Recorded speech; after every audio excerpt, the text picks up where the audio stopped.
Salam hangat, selamat datang di sesi eksplorasi kita kali ini ya.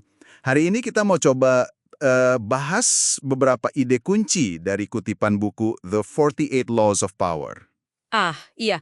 Buku yang lumayan sering dibicarakan ya. Kadang kontroversial juga. Betul banget. Isinya kan syarat contoh sejarah, strategi, ya soal kekuasaan lah. Kita coba gali aja nih, dinamika tersembunyi di balik interaksi antar manusia. Langsung dari materi yang Anda siapkan. Oke, siap. Buku ini memang kasih kacamata unik ya buat lihat sejarah. Fokusnya ya itu, permainan kekuasaan. Kita coba bedah beberapa hukum sama cerita yang paling relevan dari sumber Anda deh. Sip. Oke, kita mulai dari yang pertama ya. Hukum #1. Jangan pernah terlihat lebih baik dari atasan Anda.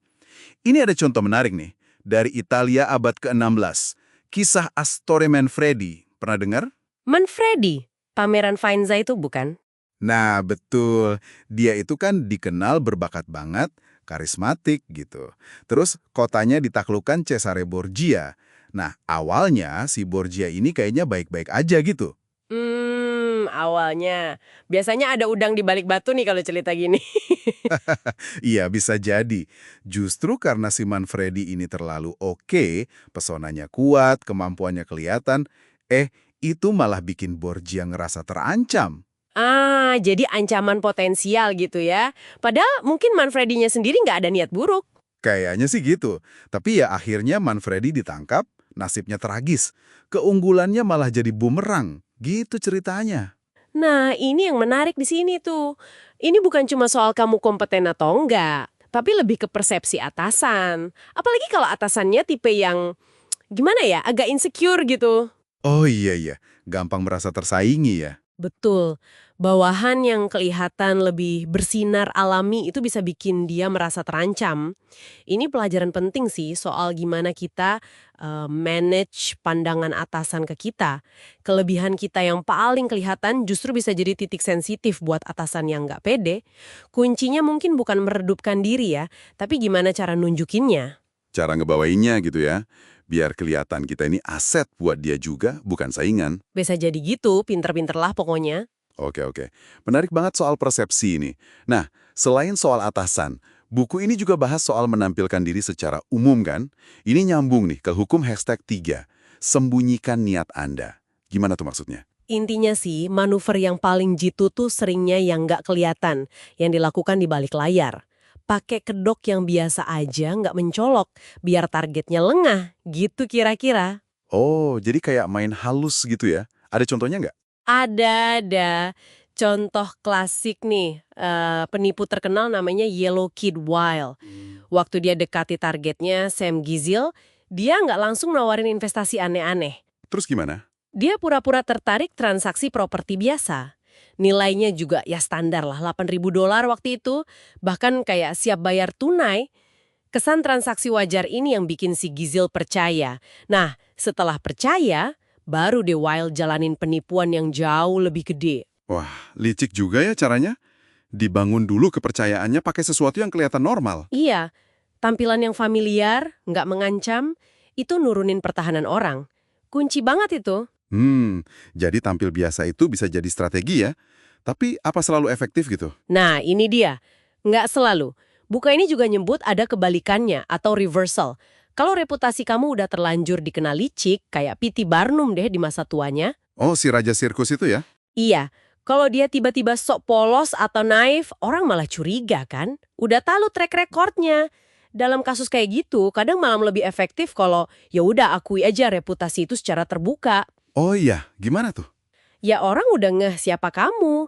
Jadi kalau kamu transparan tapi terkalkulasi, itu malah bisa bikin kamu tetap bisa main di area yang orang udah kenal. Kayak, iya emang dia gitu orangnya. Oke, paham. Jadi tergantung reputasi awal juga ya strateginya. Dari kelola persepsi atasan, sembunyiin niat, ujung-ujungnya soal gimana orang lihat kita ya. Ini pas banget nih sama hukum #5. Reputasi itu penting banget, harus dijaga mati-matian. Betul sekali, reputasi itu fondasi kekuasaan. Katanya gitu kan? Ada cerita bagus nih soal ini. Jenderal Cukoliang, tahu kan? Dari Tiongkok, zaman 3 kerajaan. Oh, Zhuge Liang ya, yang ahli strategi legendaris itu. Tentu tahu, kisahnya banyak yang ikonik. Nah, ini salah satunya. Waktu dia jaga kota kecil, pasukannya cuma seuprit. Tiba-tiba dikepung musuh 150.000 orang. Dipimpin Simai lagi. Wah, kalah jumlah jauh banget itu. Gimana ceritanya? Nah, di situasi genting gitu, Liang malah lakuin hal yang aneh. Gerbang kota dibuka lebar-lebar. Dibuka? Bukannya harusnya ditutup rapat. Iya, dibuka. Terus prajuritnya disuruh sembunyi. Dia sendiri malah duduk santai di atas tembok kota, main kecapi coba. Hah, serius? Itu nekat atau gimana? Justru itu strateginya. Si Simai ini kan kenal banget reputasi Liang.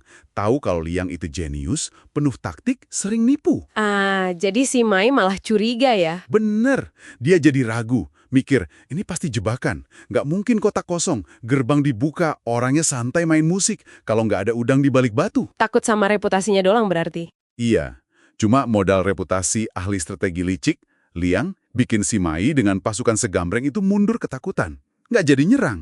Gila ya. Ini benar-benar nunjukin kekuatan reputasi murni. Bukan cuma apa yang bisa kita lakukan, tapi apa yang orang percaya kita bisa lakukan. Reputasi itu bisa jadi senjata psikologis yang kuat banget. Bisa ngintimidasi, bisa ngelindungi, tanpa perlu angkat senjata. Benar juga ya. Coba deh Anda renungin, gimana reputasi Anda sendiri bekerja dalam interaksi sehari-hari? Ngaruh nggak? Pasti ngaruh sih, sadar atau nggak sadar ya. Oke, jadi kita udah lihat nih ya, gimana bahayanya kelihatan lebih oke dari atasan, kayak kasus Manfredi, terus kekuatan kedok biasa buat sembunyiin niat, kayak si Whale, dan terakhir, betapa pentingnya reputasi, kayak contoh Cukul yang tadi. Wawasan dari kutipan The 48 Laws of Power ini, terlepas dari kita setuju atau enggak sama etikanya ya. Iya, itu catatan penting. Kayaknya selalu ada permainan ya. Betul. Dan ini mungkin bisa jadi bahan refleksi nih buat Anda yang dengerin. Coba deh perhatiin. Sejauh mana sih dinamika kekuasaan yang di contoh-contoh tadi kan kelihatan ekstrim ya? Culiga, nipu, main reputasi. Itu sebenarnya masih ada dan bekerja di kehidupan Anda sehari-hari. Mungkin dalam skala lebih kecil gitu ya. Iya, mungkin lebih halus bentuknya. Di kantor, di lingkungan sosial, mungkin. Coba deh amati scaling Anda. Mungkin Anda nemuin jejak-jejaknya. Oke, kayaknya itu dulu ya bahasan sumber kita kali ini. Terima kasih sudah menyimak. Yap, terima kasih.